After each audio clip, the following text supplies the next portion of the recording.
Ya, assalamualaikum warahmatullahi wabarakatuh. Selamat malam bosku, selamat malam Indonesia. Jadi kalau kita lihat saat ini di lembaga-lembaga survei mainstream gitu ya, survei Anies itu makin hari makin anjlok, makin anjlok. Nanti lama-lama sudah bukan lagi masuk dalam kategori capres, mungkin sudah 0%, udah 0%. Jadi dari 13% dari awalnya yang paling tinggi turun ke 20%, 13%, 10%, sampai 0% gitu. Jadi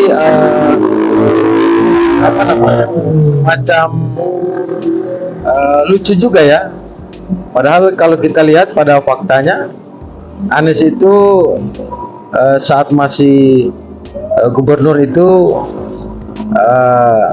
sudah melakukan pelebaran elektoral ya, dari simpatisan-simpatisannya sudah, atau fansnya sudah bergerak ke seluruh Indonesia, dan hingga hari ini simpul-simpul relawan Anies itu makin banyak dan makin membesar itu.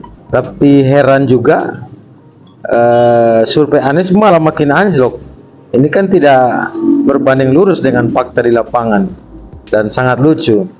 Jadi banyak yang bilang memang itu sengaja dipropagandakan, di framing, survei Anies itu akan terus anjlok dan di bawah itu, hingga orang merasa ragu dengan pencapresan Anies. Tapi relawan-relawan Anies itu menganggap itu hal biasa. Mereka tidak khawatir dan malah ketawa gitu.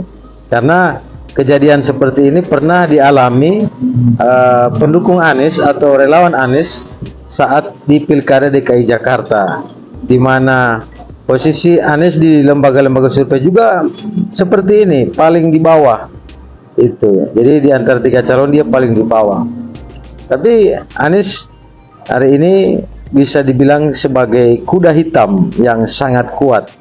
Jadi relawan-relawan Anies itu tidak khawatir dan malah tertawa dengan hasil dari lembaga-lembaga survei. Mereka sudah pengalaman di Pilkada DKI. Anies itu dikatakan kalah atau survei paling di bawah, pada faktanya malah menang gitu. Jadi relawan-relawan Anies itu sudah pahamlah kondisi dan tahu apa yang sedang terjadi dalam upaya penjagalan terhadap Anies Baswedan untuk maju sebagai calon presiden gitu. Kita bacakan salah satu rilis berita dari Tempo. Koordinator Relawan Anies Nasional Indonesia Sejahtera Anies, Laode Basir, menyebut organisasinya tak ambil pusing dengan hasil sejumlah lembaga survei yang menempatkan bakal calon presiden Anies Baswedan di posisi buncit. Toh, saat Anies maju sebagai gubernur DKI Jakarta, kata dia, hasil survei juga selalu menempatkan Anies di urutan paling bawah. Di sisi lain, jika memang Anies selalu menempati posisi akhir, Laode Basir mempertanyakan sejumlah fitnah dan serangan yang masih dilontarkan kepada jagoannya itu. Kalau kalah, kenapa banyak difitnah, banyak diserang? Ngapain serang orang kalah? Ujar dia di kawasan Pancoran, Jakarta Selatan, Ahad 28 Mei 2023. Laode menduga sebenarnya ada survei yang tidak dipublikasikan. Survei ini, kata dia, menempatkan Anies di posisi pertama. Kendati demikian, Laode menyebut organisasinya menjadikan hasil survei itu sebagai cambuk dan motivasi untuk meningkatkan semangat dan kinerja relawan. Ia menyatakan organisasi Anies kini tengah berusaha secara optimal untuk mensosialisasikan baca pres usungan koalisi perubahan untuk persatuan itu.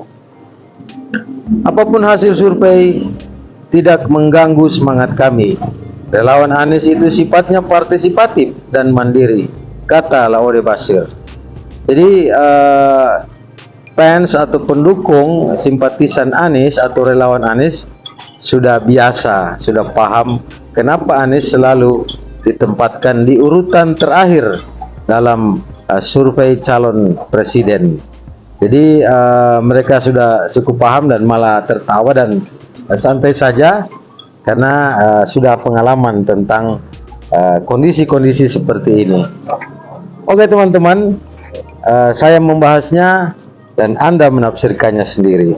Assalamualaikum warahmatullahi wabarakatuh dan salam damai Indonesiaku.